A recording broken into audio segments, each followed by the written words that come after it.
سلام علیکم. این چند سون؟ جواری 4000. گندم چند سون؟ 4000.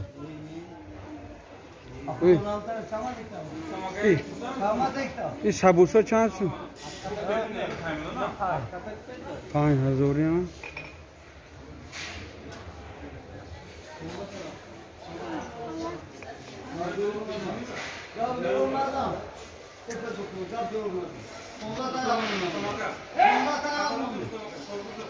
بسیار بزرگ سمرقند. نخود چند سون؟ 20000 ها. موش چند سون؟ 13000. گریچکا چند سون؟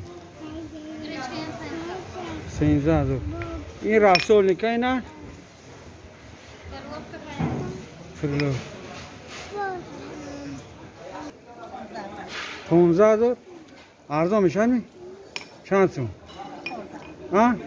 10 11 12. ای شما مهمون نمیگه شما. این اش چی؟ نه ماینش 30000. 30000 تون؟ این چی خیلی؟ این 200 را بوده نه 200 سیمیش که 30000. این کدومش نقده کن؟ سفیدم با مزه. این الو چی؟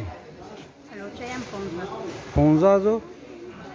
این چی؟ این هم 15000. نه 15000. این شما هم خیلی می؟ این بازار سیمیشکا بوده است اینجا؟ بله.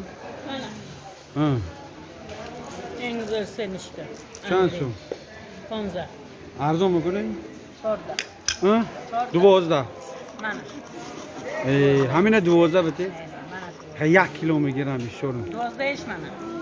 نه همینش تید معقول کردی تعریف کردی. 14 تید واس بنککت کیا.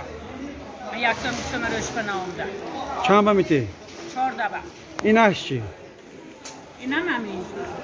اینم 14 می. اینش چی؟ ویم همین میتیم. اینم همین.